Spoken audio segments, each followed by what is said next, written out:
Subscribe करें और bell दबाएं ताकि कोई खबर रह न जाए।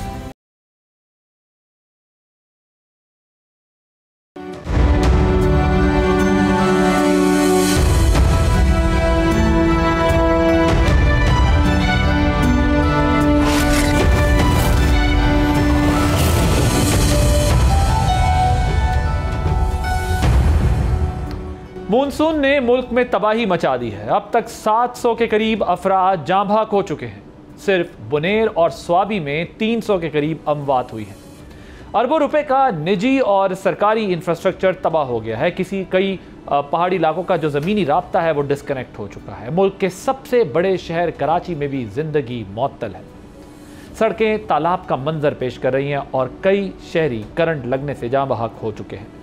बारिश के बाद शहर के बेशतर इलाकों में बिजली की फराहमी 24 घंटे के लिए मअतल है।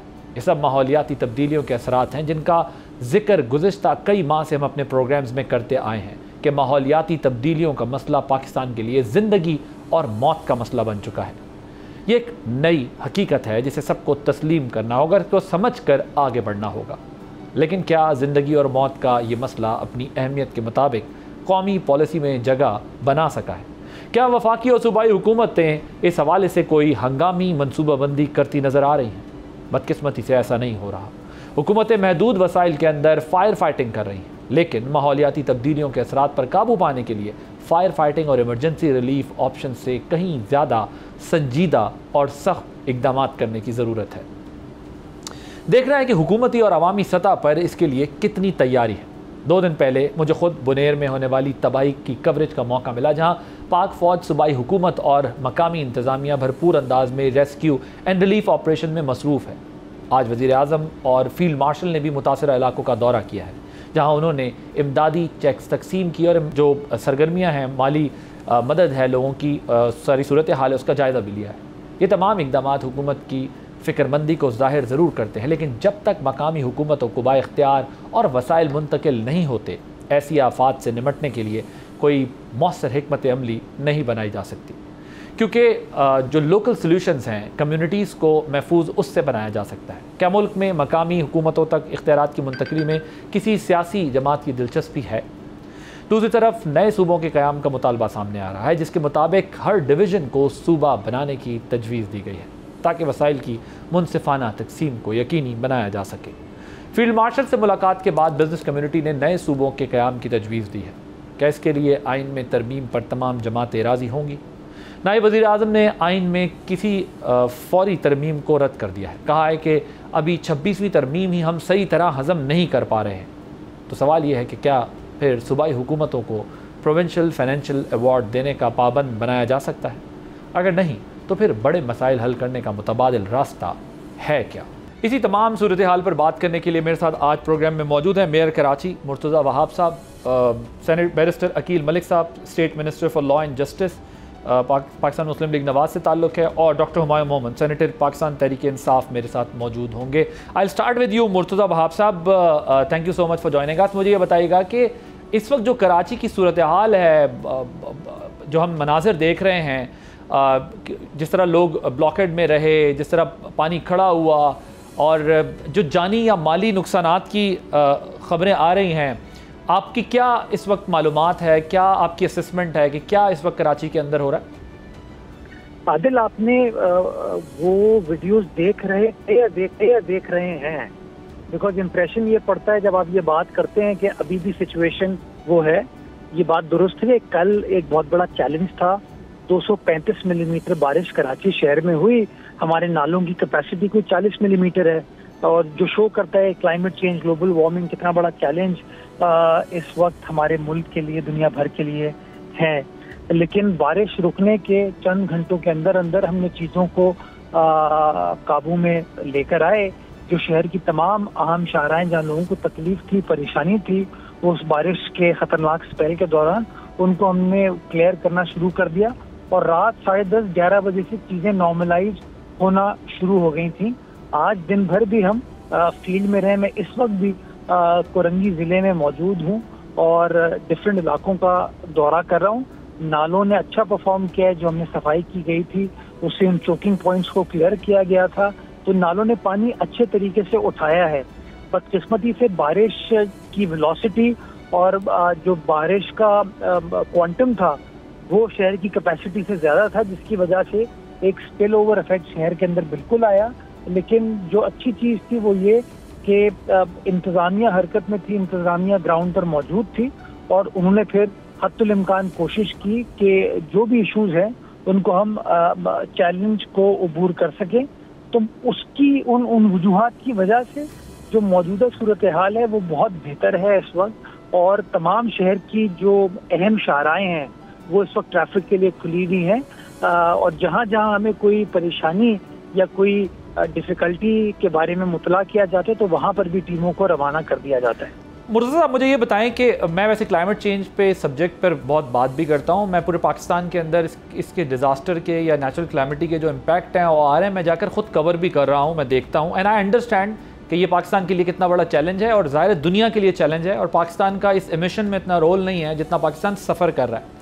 लेकिन ज़ाहिर है जो लोग तकलीफ़ में जाते हैं वो ये सवाल ज़रूर पूछते हैं कि जो बिलियंस ऑफ रुपीज़ ड्रेनेज के लिए सिस्टम के ऊपर लगाए जाते हैं उसका इम्पैक्ट नज़र क्यों नहीं आता, क्योंकि कुछ घंटों के बाद ज़ाहिर है कई घंटे गुजरने के बाद तो नेचुरली भी पानी ड्रेन होता है और ज़ाहिर है एफर्ट्स भी की जाती होंगी, लेकिन एक सवाल ये बहरहाल लोग उठाते हैं कि वो जो पैसा लगता है उसका इम्पैक्ट सड़कों पे नज़र क्यों नहीं आता, ऑल ऑफ अ सडन बंद क्यों हो जाता है। एक तो ये, दूसरा आपकी बात ठीक है कि वेलोसिटी ज़्यादा है, लेकिन जो अवेलेबल रिसोर्सेज हैं उनकी यूटिलिटी का कराचीइट्स शिकायत करते हैं। दूसरा मैं आपके सामने ये भी सवाल रखना चाहता हूँ कि देखिए एक तरफ तो ज़ाहिर है ये पानी का मसला है, लेकिन ये जो बिजली चली जाती है, करंट लगने के भी कुछ वाक़यात हुए हैं, यकीनन आपकी नॉलेज में होंगे कि कितने हुए हैं, क्या हुआ है, अगर आप उसकी सही फिगर बता सकें क्योंकि डिफरेंट बात हो रही होती है। दूसरा ये 24 आवर्स के लिए कुछ एरियाज़ के अंदर लोड शेडिंग की भी लोगों को प्रॉब्लम हुई, लोग कंप्लेन करते रहे कि एक तो पानी, बारिश और ऊपर से बिजली का चले जाना। तो आप मेयर हैं, ज़ाहिर है आपके से लोग ये एक्सपेक्ट करते हैं कि आप उनके इन प्रॉब्लम्स का जो है वो सोल्यूशन उनको ईजीली प्रोवाइड करेंगे। आदिल, बहुत सारे सवाल एक साथ हो गए इस वक्त, तो मैं कोशिश करूंगा कि मैं सबको रिस्पॉन्ड। बहुत सारे मसाइल के बहुत सारे सवाल मैंने एक सवाल में जो है ना वो जम कर दिए।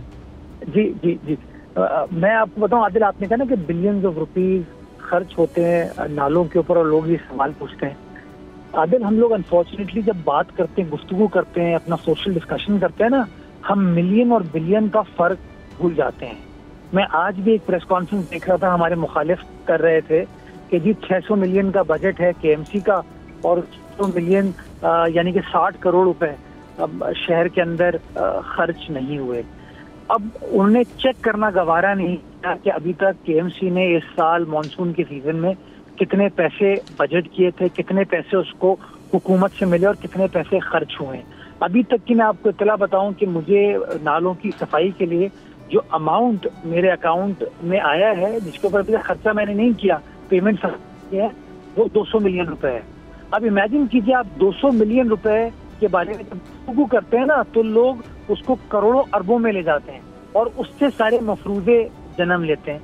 देखिए बुनियादी मसला, लेकिन मुर्तज़ा साहब इसमें एक मसला है, इसमें एक मसला है। अगर आप उसको एनुअल बजट की या टेम्पररी स्पेंडिंग की बात करें विच इज़ फाइन, लेकिन सर बात तो ये हो रही होती है कि कई सालों से, कई दिहाइयों से ये पैसे लग रहे हैं ना, कई सालों से लग रहे हैं। आप तो चले अगर मेयर 2-3 साल से आपकी रिस्पॉन्सिबिलिटी है, लेकिन इससे पहले भी जो हुकूमतें रहती हैं या आपकी भी वहाँ हुकूमत है पीपल्स पार्टी की, तो वहाँ पर अरबों रुपए तो कराची में इस काम पर लगे हैं ना। बहरहाल मैं सिर्फ एक 1 ईयर की आपकी स्पेंडिंग की बात नहीं कर रहा। देखिए मैं अगेन आपको ये चीज़ों को एक्सप्लेन करना चाहता हूँ। देखिए नालों का इंफ्रास्ट्रक्चर एक एस्पेक्ट होता है, नालों की सफाई दूसरा एस्पेक्ट होता है। कराची शहर के अंदर पुराना शहर है, हमारा इंफ्रास्ट्रक्चर पुराना है। कराची शहर का अगर इंफ्रास्ट्रक्चर आदिल साहब 40 मिलीमीटर बारिश का है और 12 घंटों में 235 मिलीमीटर बारिश होती है, तो आप मुझे बताइए कि पानी का एक स्पिल ओवर इफेक्ट तो आएगा और नेचुरली आता है, नंबर 1।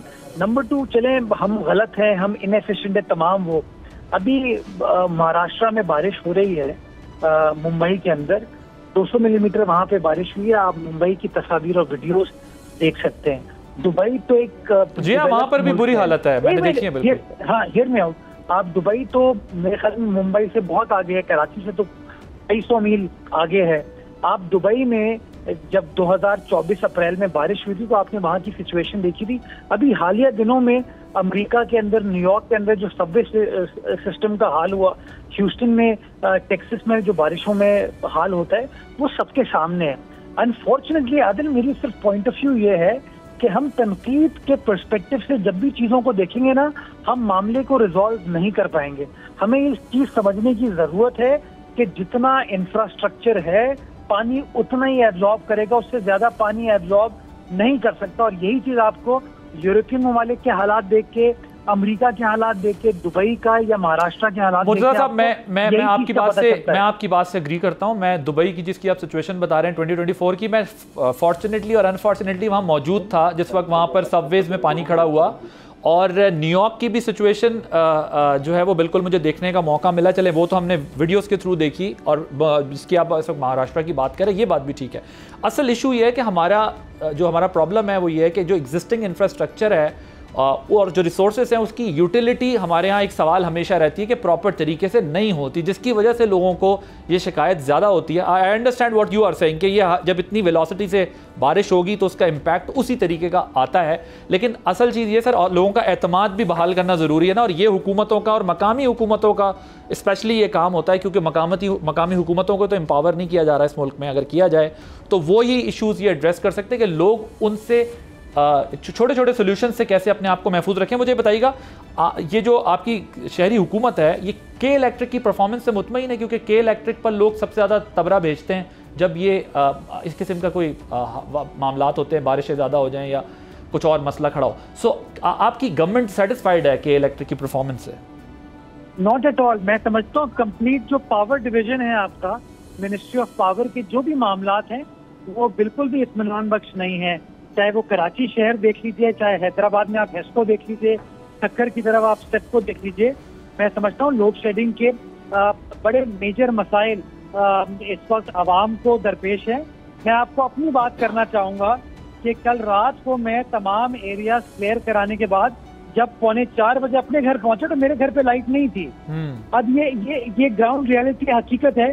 लेकिन जो फैक्चुअली मैं आपको बताऊं कि के इलेक्ट्रिक के ऊपर प्रोविंशियल गवर्नमेंट का या मेयर का कोई इख्तियार ही नहीं है। के इलेक्ट्रिक के ऊपर जो बोर्ड पे नुमाइंदगी वफाकी हुकूमत करती है, बैरिस्टर अकील मेरे भाई बैठे, इनसे पूछिएगा क्या कराची के मेयर का हक नहीं है कि वो कराची की आवाम की नुमाइंदगी करते हुए के इलेक्ट्रिक के बोर्ड पे बैठे?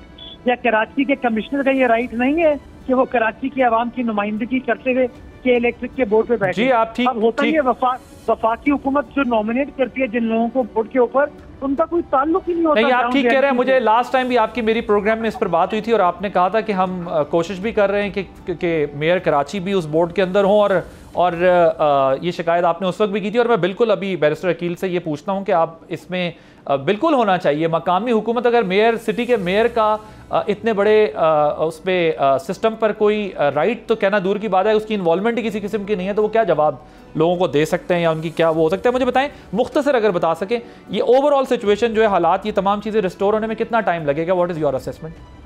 देखिए आदिल, सिचुएशन इस वक्त अल्हम्दुलिल्लाह as I speak under control है।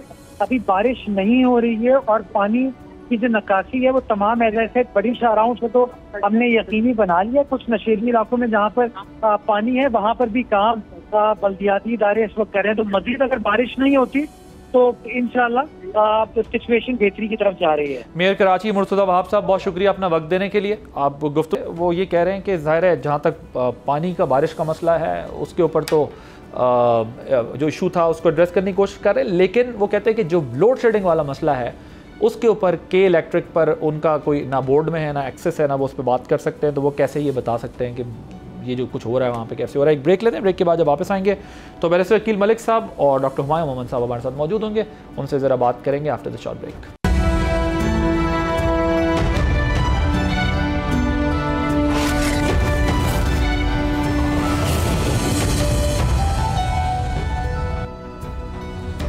Welcome back. Barrister Aqeel sahab, मैं इससे पहले वो जो असल सब्जेक्ट है उसकी तरफ आऊँ। मेयर कराची अभी मेरे साथ मौजूद थे और ज़ाहिर है हम तनकीद भी करते हैं, बात भी कर रहे हैं कि कराची के अंदर भी जिस तरह अभी पानी खड़ा हुआ है या जो इश्यूज़ होते हैं, ज़ाहिर है ये नेचुरल क्लैमिटी है, ये जो डिज़ास्टर्स हैं हमारे सामने, इससे तो हमने निपटना ही निपटना है। बट उन्होंने एक पॉइंट आज से कुछ अर्सा पहले भी मेरे प्रोग्राम में हाईलाइट किया था, वो दोबारा ये कहकर गए हैं कि फेडरल गवर्नमेंट को चाहिए कि हमें भी, यानी मेयर कराची को, मुझे भी जो के इलेक्ट्रिक का बोर्ड है उसके अंदर बिठाएं, क्योंकि अगर मुझे जो लोड शेडिंग होती है, जब मैं बोर्ड में हूँ ही नहीं, मेरी कोई सुनी नहीं जाती, मेरी कोई एक्सेस ही नहीं है, तो मैं ये जो लोड शेडिंग वाला मसला है इसको किस तरीके से समझाऊं कि इलेक्ट्रिक को या एड्रेस करूं कि कराचीइट्स को प्रॉब्लम क्या है। क्या ये पॉसिबल है कि वो बोर्ड के मेंबर बने या उनका एक्सेस हो, क्योंकि अगर मेयर के पास ये पावर नहीं है तो मेयर लोड शेडिंग के लिए किसके पास जाकर बात करेंगे? बिस्मिल्लाहिर्रहमानिर्रहीम, बहुत बहुत शुक्रिया। आदिल साहब, कल वज़ीर आज़म साहब ने इस पर एक मीटिंग चेयर की थी, तमाम फ्लड्स की जो सिचुएशन है या फ्लैश फ्लडिंग जो हुई है या अर्बन फ्लडिंग की जो कराची की सिचुएशन है उसके ऊपर उन्होंने अक्रॉस द बोर्ड ये डायरेक्टिव्स जारी किए हैं कि जो हमारे एनर्जी के वज़ीर हैं उनको कहा कि कम से कम at least for a week north में भी और अक्रॉस द कंट्री वो लोड शेडिंग को जो है ख़त्म करें, और लोड शेडिंग नहीं होनी चाहिए because people have lost their loved ones, और लोगों का नुकसान हुआ है, आवाम का नुकसान हुआ है इस अर्बन और फ्लैश फ्लडिंग में। तो बिल्कुल जो क्लाइमेट चेंज के हवाले से इक़दामात उन्होंने बिल्कुल कहा कि जो है कम से कम एक हफ़्ता आप इसको इंश्योर करें कि बिजली की बिला किसी लोड शेडिंग जो है वो तरसील होनी चाहिए और अक्रॉस द बोर्ड होनी चाहिए। अब इसमें तो देखना पड़ेगा कि के इलेक्ट्रिक के हवाले से क्या लीगैलिटीज़ हैं। फ्रैंकली स्पीकिंग मैं आपको right now as we speak नहीं बता सकता कि उसके वो मेंबर क्यों नहीं हो सकते या क्या मामला है। I have to check and get back to you, लेकिन मैं ये ज़रूर समझता हूँ कि जो इक़दामात वज़ीर आज़म ने लोड शेडिंग के हवाले से दिए हैं, जो डायरेक्टिव्स, उनकी इम्प्लीमेंटेशन ऑलरेडी अंडर वे है। तो प्रिंसिपली वैसे आप क्या समझते हैं कि मेयर, जो सिटी मेयर होते हैं, उनका एक्सेस होना चाहिए किसी इलेक्ट्रिक पावर सिस्टम में जो पूरी सिटी को इलेक्ट्रिक प्रोवाइड कर रहा हो? देखिए, सिटी मेयर का तो मैं नहीं कह सकता बिकॉज जनरली स्पीकिंग तमाम तर जो बिजली की तरसीलात है वो उसके के इलेक्ट्रिक हो गया, आइस्को हो गया, दीगर ये जितनी भी कंपनीज हैं ये हो गई, इनके अपने जो है वो एक मैकेनिज़्म है और उस हवाले से ही बिजली की तरसील को इंश्योर किया जाता है। और आई थिंक जनरली स्पीकिंग दो it's not the job of a law maker, लेकिन मेरे हल्के में भी अगर कोई बिजली का मसला आता है तो ज़ाहिरी बात है कि नीचे टीम्स हैं, उनके साथ कोऑर्डिनेशन रहती है, और गाय बगाए अगर लोड शेडिंग का कहीं प्रॉब्लम आ रहा है, कहीं आपकी हाई रिस्क जो तारें गुजर रही हैं या हाई वोल्टेज तारें गुजर रही हैं, ये ट्रांसफार्मर्स के इशूज़ हैं, होना तो ये लोकल गवर्नमेंट के पास ही चाहिए। इन ट्रू एसेंस ये लोकल गवर्नमेंट के मामलात हैं, ये एडमिनिस्ट्रेशन इसको देखती है, लेकिन हमारे यहाँ रिवाज है कि हर काम जो है वो MNA और MPA ने करना है जी, और उसका ट्रिकल डाउन जो है उसकी रीजन सर ये है ना कि हम अपनी लोकल गवर्नमेंट्स को एम्पावर्ड नहीं करते और लोकल गवर्नमेंट्स को एम्पावर्ड नहीं करते, और लोकल गवर्नमेंट की रिस्पॉन्सिबिलिटी जो ट्रू उसका एसेंस है वो लोगों तक नहीं पहुंच पाता, इसीलिए वो बर्डन सारा शिफ्ट होता है। डॉक्टर साहब मुझे ये बताइएगा, आप दुरुस्त कह रहे हैं, आप दुरुस्त कह रहे हैं, मैं एग्री करता हूँ जी। डॉक्टर साहब आप भी ज़रा क्विकली इस पर कमेंट कर दीजिएगा, मेयर का कितना एम्पावर्ड होना ये ज़रूरी है कि इस किस्म से बारिश आई वो तो आ गई, एक्स्ट्रॉर्डनरी हो गई, एग्जिस्टिंग इंफ्रास्ट्रक्चर है उसके नुकसान हैं वो तो अपनी जगह हैं। मैं अभी उनसे भी बात यही कर रहा था मेयर से, मैं कहता असल इशू ये है कि वो ट्रस्ट डेवलप करने की ज़रूरत है कि जो एग्जिस्टिंग इंफ्रास्ट्रक्चर है उसकी यूटिलिटी प्रॉपर हो रही हो।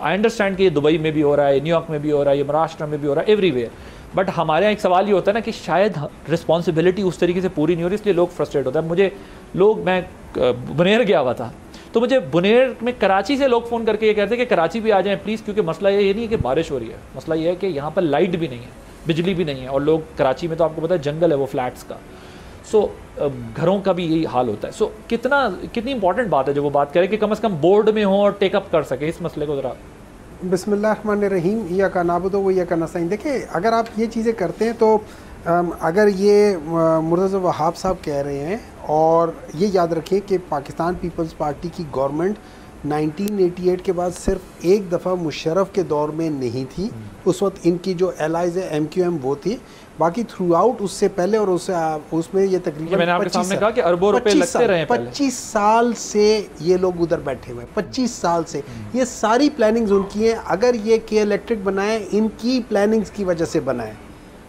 इन्होंने ही ये IPPs में सबसे पहले इन लोगों ने स्टार्ट किया था। जो PMLN ने किया तो उन्होंने फॉलो किया था, लेकिन उन्होंने डिस्ट्रक्शन कर दी थी जिस लिहाज से ये IPPs इन्होंने 2016 में जो उनके साथ माहदे किए थे, लेकिन उससे पहले भी ये गलत माहदे हुए हैं। तो आप, और नंबर 2, इनकी गवर्नमेंट सिंध में इनकी मतलब ये इन्होंने मिनिस्ट्री नहीं ली, but they are part of the government federal में। आप मुझे वो बताएं, व्हाट्स द प्रॉब्लम? तो आप ये कह रहे हैं कि जो अगर आज इशू क्रिएट होकर खड़ा, अगर वो ये समझते हैं कि इलेक्ट्रिक इशू है, जिसको ये इशू बना रहे, that is not the issue. Issue है रॉन्ग प्लानिंग। अच्छा, एक बात याद रखना, जब आप कंपेयर कर रहे होंगे ना कि ये जो पानी बारिश हो रही है, अच्छा अगर आप कराची वालों से पूछे कि क्या वहाँ पे जो जिसको हम कहते हैं जो फ्लैश फ्लड्स जिसको आप कह रहे हैं ना, क्या ये फ्लैश फ्लड्स छोटे टाइम पीरियड के अंदर बहुत ज़्यादा पोरिंग हो जाती है बारिश की, वो that means with in 3 hours, with in 4 hours, with in 2 hours होती है। लेकिन अगर बारिश नॉर्मल तरीके से हो रही है और लेट्स से ज़रा प्रोलॉन्ग हो रही है और उसकी वजह से पानी खड़ा हो रहा है, तो इसका मतलब ये है कि आपकी ड्रेनेजेस सही काम नहीं कर रही।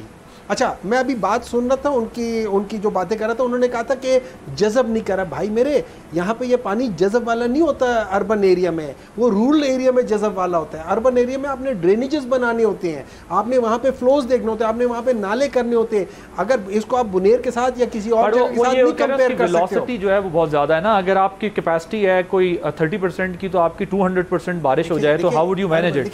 देखिए सर, ये तो हमें डॉक्टर साहब एक चीज मैं I understand what you are saying, agree करो, I completely got your point के सुन ले, आपके बारिश का पानी कितनी देर में जमा होता है, that will determine the floods.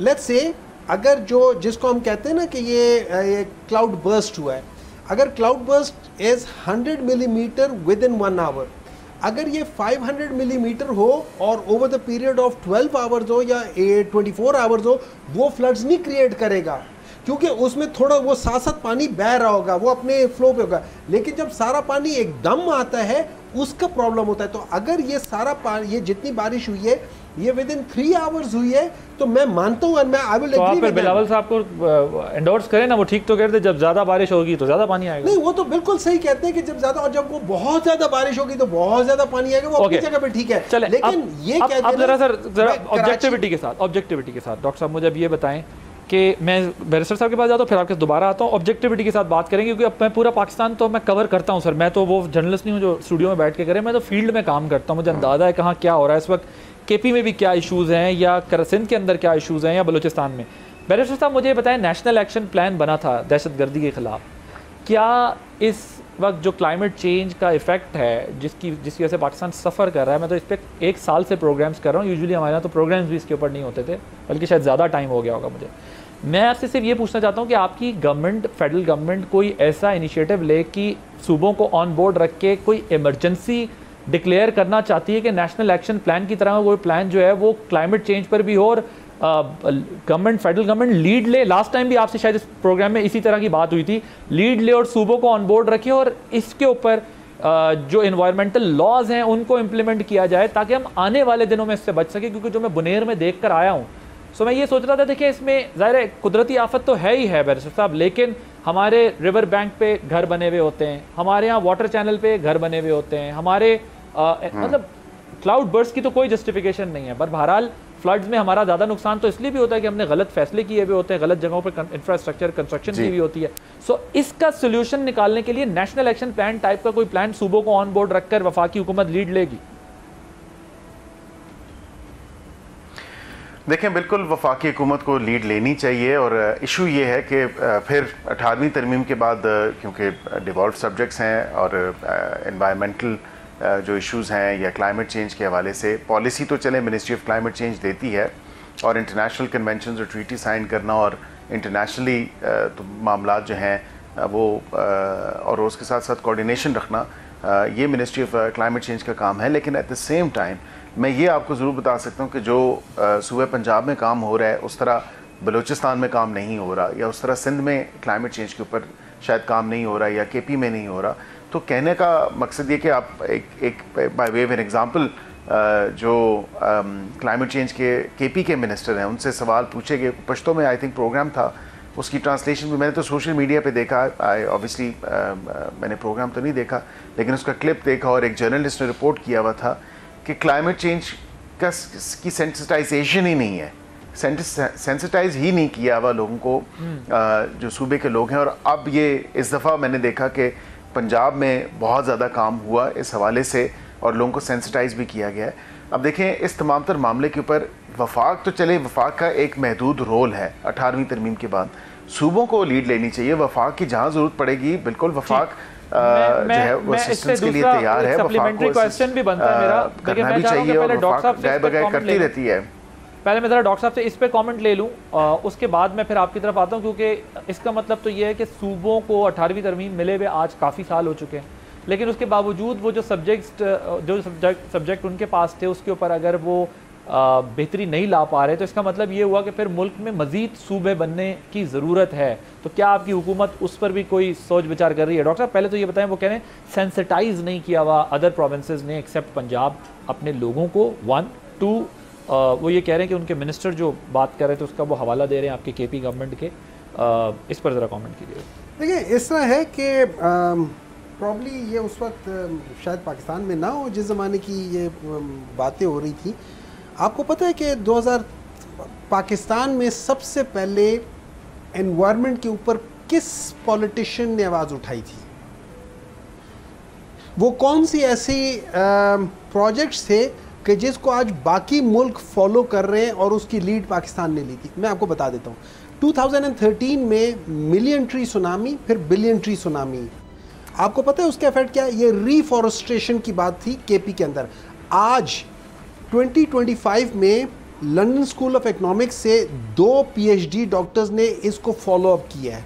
उन्होंने अपना थीसिस बताया और उसमें उन्होंने बताया कि 6% of the area of KP, जहां पे ये 300 स्क्वायर माइल्स के ऊपर इन लोगों ने जो रिफॉरेस्टेशन की थी, उस लोकल एरिया में टेम्परेचर इज 0.5 डिग्रीज का फर्क है as oppose to the surrounding area. 6% forestation ज्यादा हो गई है। ठीक है, अच्छा क्या डिफॉरेस्टेशन हो रही है? हमेशा से हो रही थी, आज भी हो रही है, वो भी एक माफी है। तो क्या इमरान खान ने लोगों को सेंसिटाइज नहीं किया? बिल्कुल किया, सेंसिटाइज किया, तभी तो ये सब कुछ होता है। 5 मिलियन जॉब्स वर क्रिएटेड, जिसको ग्रीन जॉब्स कहते हैं। कि अब मैं अब 2 चीज़ें बताता हूँ। लाहौर में इनसे पूछे इस दफ़ा ये पिछले 2 साल में 3 साल में जब से ये लोग आए हैं, क्या कभी पानी खड़ा हुआ है? खड़ा हुआ है, इतना नहीं खड़ा हुआ जितना पहले खड़ा होता। वजह 2020 में पाकिस्तान तहरीक इंसाफ की गवर्नमेंट ने पहले वो लो लाइंग एरियाज में मैसिव ड्रेनेज एरियाज और वो क्या कह सकते हैं वाटर रिजर्वॉयर्स बनाए थे अंडरग्राउंड, कि जिसमें जो एक्सेस पानी था उसको आप स्टोरेज कर सकते हैं या उसकी आप निकासी आराम से कर सकते हैं। पानी आज भी आएगा, हर जगह पे आएगा, लेकिन अब उसकी इंटेंसिटी नहीं होगी। केपी में अगर आप देखें, जब बारिश होती थी, आपका यूनिवर्सिटी टाउन के जो मेन रोड होती थी वो हर वक्त पानी से भरी होती थी। अब वहाँ पे जब तक ज्यादा बारिश ना हो उस वक्त तक पानी खड़ा नहीं होता, और अगर खड़ा हो भी तो विद इन फ्यू आवर्स वहां से ड्रेन आउट हो जाता है। तो जब बिलावल साहब ने, मैं यही तो कह रहा हूँ, ये बात की थी तो आप लोगों ने सबने मजाक उड़ाया था। देखिए वो यही तो कह रहे हैं जब पानी ज्यादा आएगा तो ज्यादा बारिश होगी तो ज्यादा पानी आएगा ना। अब तो हर बंदा ये कह रहा है कि हाँ वेलोसिटी ज्यादा है, क्वांटम ज्यादा है। देखिए वो जो बिलावल साहब ने जिस तरीके से कहा था, वो जिस मासूमियत से उन्होंने कहा था, वो उस मासूमियत के ऊपर लोग वो कर रहे थे कि भाई जब ज्यादा बारिश होगी तो ज्यादा पानी आएगा। इशू जेन्युइन था, लेकिन उनका अंदाज आप कह रहे हैं। नहीं, और अंदाज नहीं, उसमें वो जो जैसे अभी मुर्तज़ा वहाब भी जो बात कर रहे हैं ना, ये जो कराची में कर रहे हैं, मेरी नज़र में जो मेरे साथ के लोग हैं जिनको मैं जानता हूँ कराची में, उन्होंने कहा है कि जी बहुत ज़्यादा बारिश नहीं हुई in a short period of time. ओ क्योंकि सर पीटीआई की गवर्नमेंट नहीं है ना उधर। अगर उधर पीटीआई की गवर्नमेंट होती तो बारिश ज़्यादा होती। सुन ले मैं अपने केपी के अंदर भी इस चीज़ को उठाऊंगा कि अगर किसी जगह पे पानी बारिश उतनी नहीं हुई है और वहाँ पे इश्यूज है because of the drainage system, yes it should be corrected. I mean as a PTI वो मेरे पास अभी 10 साल बाद मेरे पास कोई ऐसा कोई वो नहीं है, बहाना नहीं है कि मैं कहूँ कि यार उस जगह पे ये नहीं है। We will take all the responsibility. 12 साल हो गए सर आपको उधर। नहीं, 12 साल में से आप तकरीबन 13 से 1 साल हटा देना, 10 साल होगा, और ये एक 1.5 साल हटा देना, ये दरमियान में पहले 2023 से लेके 2024 तक। अच्छा, आप वो 6 महीने का डिस्काउंट भी लेना चाहते हैं? 6 महीने नहीं, उससे पहले हम लोग तो हमने जब छोड़ा था 8 महीने का हमने कब डिसॉल्व की थी? हमने कब डिसॉल्व की थी? डॉक्टर साहब मुझे क्यों तंग कर रहे हैं? फिर मैं आपको तंग करूं? कब डिसॉल्व की थी डॉक्टर साहब? अगर 6-8 महीने का गैप भी था, आप ये दावा लेके आए थे कि हम 3 महीने में सुनामी ले आएंगे, इनकलाब ले आएंगे, तब्दीली ले आएंगे। तो और जब मैंने आपके चीफ मिनिस्टर परवेज खटक साहब से पूछा, 6 महीने बाद इंटरव्यू किया 2013 में, तो उन्होंने मुझे कहा कि वो तो आ गई तब्दीली। मैंने कहा वो कहाँ है तब्दीली? उन्होंने कहा ये तब्दीली तो है कि हमारी गवर्नमेंट बन गई है। और मैंने उनसे कहा कि खान साहब तो कहते थे 3 महीने में। बात नहीं कर रहा हूं मैं, उसकी बात नहीं कर रहा हूं मैं, अभी की बात कर रहा हूं। आप जो कह रहे हैं ना 12 से, उसमें से मैंने कहा वो 1.5 साल, 1 साल आपके कहने पे निकाल देता हूं। 10.5 साल कितने को, लेकिन still I will, that's enough मेरे लिहाज से, दैट इज मोर देन। मैं एक और सीरियस सब्जेक्ट है वो जरा चाहता हूं। बैरिस्टर साहब मुझे ये बताइएगा, जो आप प्रोविंसेस का शिकवा कर रहे हैं, फिर क्या 18वीं तरमीम को रीविजिट होना चाहिए? क्या प्रोविंसेस को जो एक्स्ट्रॉर्डनरी पावर्स और इख्तियारात दे दिए गए हैं उनको अब रिवर्स होना चाहिए? क्या इस वक्त इस मुल्क में लोकल गवर्नमेंट को एम्पावर्ड करने की ज़रूरत है कि नहीं है, ताकि जिस तरीके से आप लोगों जैसे लेजिस्लेटर, डॉक्टर साहब प्रोफेशनल हैं, आप प्रोफेशनल हैं, आप लोगों का काम होना चाहिए लॉ या आप लोगों की स्पेसिफिक मेडिकल या स्पेसिफिक फील्ड्स या जो एक्सपर्टीज़ हैं उसके ऊपर लेजिस्लेशन करना, दुनिया को स्टडी करना और पाकिस्तान के अंदर उस लेजिस्लेशन को लाना, ना कि नालियाँ, सड़कें, टूटियाँ और बिजली के मसाइल हल करना, बल्कि ट्रांसफ़र और पोस्टिंग के लिए भी जो है वो मुझे ये बताएं कि क्या वो वक्त आ गया है कि अब 18वीं तरमीम वाले मसले को रिविजिट किया? क्योंकि 26वीं तरमीम को तो पहले ही डार साहब कह रहे हैं हजम करना मुश्किल हुआ हुआ है, अभी 27वीं नहीं आ रही। लेकिन क्या यही मसाइल का फिर हल नहीं हमारे कि पावर को जो है वो अब आगे दिया जाए लोकल लेवल पर? देखिए बिल्कुल आदिल साहब, मैं समझता हूँ एक ब्रॉडर रिव्यू की ज़रूरत है इस तमाम तर चीज़ के ऊपर। और जो कॉन्करेंट लिस्ट है, जो फेडरल लेजिस्लेटिव लिस्ट है, या सूबों के पास जो डेवोल्यूशन हुई है, तो वो उसको कम से कम एक रिव्यू करने की ज़रूरत है, देखने की ज़रूरत है कि क्या वो सब्जेक्ट्स हैं जो जिन पे मेरे ख्याल से वफाक ज़्यादा बेहतर रोल प्ले कर सकता है, कौन से वो सब्जेक्ट्स हैं जो सूबे ज़्यादा बेहतर रोल प्ले कर सकते हैं। और इस तमाम तर मामले के ऊपर बिल्कुल रिव्यू होना चाहिए, देखना चाहिए कि ये अभी हाल में ही, अभी ये देखें, this is a constant continuation. पिछली दफ़ा क्या हुआ, 2022 के जो फ्लड्स आए वो साउथ में आए, वो सिंध वाली साइड पे आए। अब यहाँ पे क्या हुआ कि इस दफ़ा जो फ्लड्स हैं या जो सैलाब है वो नॉर्थ की तरफ आया। सो पिछला बीच में जो 1 साल गुजरा है या 1.5 साल जो गुजरा है वो फिर थोड़ा कदरे बेहतर था पिछला साल, लेकिन इस साल अगर आप देखें 2022 में देखें तो तबाही मचाई है फ्लैश फ्लडिंग ने, अर्बन फ्लडिंग ने। तो हमें बिल्कुल जो जिस तरह डॉक्टर साहब ने भी ये बात की, मैं देखें इस बात को अप्रिशिएट करता हूँ। मैं बिल्कुल पाकिस्तान ही था उस वक़्त कि अच्छा आइडिया था, million tree tsunami, billion tree tsunami, but you also have to see कि वहाँ पे जो उस बिलियन ट्री सुनामी का जो हाल किया गया है वो भी आप तो देखें ना कि वो नैब ने तो इंक्वायरी की। अब आई एम नॉट श्योर कि उसका क्या फेट बना, क्या मामला हुआ। बिलियन ट्री सुनामी में प्लांटेशन कितनी हुई? सिर्फ 250 मिलियन जो है आपके पौधे प्लांट हुए। और उसके साथ विंडफॉल पॉलिसी में आप जो कहा कि जी ये तो वैसे ही दरख्त हवा से गिर जाएंगे, मतलब टिम्बर माफिया ने हद कर दी वहाँ पे, दरख्त काट के, दरख्त उखाड़ के इस विंडफॉल पॉलिसी के चक्कर में। तो कम से कम ये भी तो देखें कि ये तमाम तर मामलात इन्हीं के सूबे में हुए जिस सूबे में 12 साल से हुकूमत है। तो ये भी देखने की ज़रूरत है कि कम से कम उन लोगों के ऊपर भी सूबे के जो कंसर्न क्वार्टर्स या अथॉरिटीज़ हैं वो बिल्कुल इन्वेस्टिगेट करें, इनकी हुकूमत इन्वेस्टिगेट करे। ये टिम्बर माफिया कौन है, राइट, जो जिसने इतना एक क्लाइमेट कैटास्ट्रोफी खड़ी कर दी है। इस बात से एग्री करते हैं कि फेयर डिस्ट्रीब्यूशन हो रिसोर्सेज की, उसके लिए जो है वो ऐसी लॉज जो या लेजिस्लेशन हुई है उसको रीविजिट करने की ज़रूरत है ताकि एक इफेक्टिव किस्म की डेवलपमेंट हो सके। और जो स्टेटस है, अगर स्पेशल स्टेटस मिलता है प्रोविंसेस का या मज़ीद प्रोविंसेस बनते हैं तो इशू नहीं होना चाहिए, ताकि उसकी जिम्मेदारी अलग तरीके से या लोकल लेवल पर जो लोकल बॉडीज़ के थ्रू देखी जा सके। कोई कमेंट आपका भी doctor sahab, because I have to conclude the segment then. Go ahead. देखिए मैं आपको एक बात बताता हूँ, जो 18th अमेंडमेंट की जो रूह थी ना वो ये थी कि हम डेवोल्यूशन ऑफ पावर करें। उसकी वजह ये थी कि रिस्पॉन्सिबिलिटी सूबों के पास ही थी लेकिन उनके पास पावर्स नहीं थी। ये हमने डेवोल्यूशन कर दिया था, लेकिन वो डेवोल्यूशन जाके फेडरल से जाके प्रोविंस में जाके फंस गया था। इसको डिवॉल्व होना चाहिए था to the masses, and that is जो हम लोकल बॉडीज की बात करते हैं। तो क्या इसको विजिट होना चाहिए? हाँ, इसको विजिट होना चाहिए, not to reverse it but to further devolve it to the area where it should be, like local government. क्योंकि आप प्रोविंशियल फाइनेंशियल अवार्ड नहीं करते ना, आप एनएफसी तो मांगते हैं। अब होता क्या है, अभी भी वही काम हो रहा है कि वही एमएनएस को मिल रहा है, वही एमपीएस को मिल रहा है, वो ट्रिकल डाउन नहीं हो रहा। होता क्या है, इसकी एक्चुअल फायदा ये होता है कि जब लोकल बॉडीज में जाता है और वहां पे जाते हैं तो वहां पे हर एक को पता होता है कितना पैसा आया है। अभी जब आपको मिलते हैं तो उसको आपको समझ नहीं आती कितना है, तो it can not be accounted for. और आप उसमें छोटा पैसा आ रहा होता है, हर एक को पता होता है और उसमें पैसे की सेफनेस हो जाती है। लेकिन एट द सेम टाइम अभी भी हम लोग अकाउंटेबिलिटी को अवॉइड कर रहे हैं। हमारे पास पावर्स आ गई है, हमारे पास रिस्पॉन्सिबिलिटी भी है, लेकिन हमारे पास हम अभी अकाउंटेबिलिटी के बेसिस पे हम अपने आप को कभी इधर भागते कभी उधर भागते। तो ये तीनों चीजें इकट्ठी होनी चाहिए। Thank you so much barrister Aqeel Malik साहब, state minister for law and justice, doctor Humayun Mohammad साहब, सेनेटर पाकिस्तान तहरीक साहब, आप दोनों की गुफ्तगू सुन रहे हैं। और वाकई हम कहते तो हैं कि एनएफसी में शेयर मिले, लेकिन जो प्रोविंशियल फाइनेंस कमीशन है या वो जो अवार्ड होना होता है वो नहीं किया जाता। लोकल बॉडीज़ को एम्पावर करें, जो मसाइल खड़े हो गए हैं लोकल बॉडीज़ को एम्पावर किए बगैर ये मसले अब हल नहीं होने, क्योंकि इतना वक्त किसी अवामी नुमाइंदे के पास नहीं होता कि वो इतने बड़े बड़े डिस्ट्रिक्ट और डिविजन्स में जाके लोगों के मसाइल सुने और हल कर सके। आदिल अब्बास को इजाज़त दीजिए, अल्लाह हाफिज़।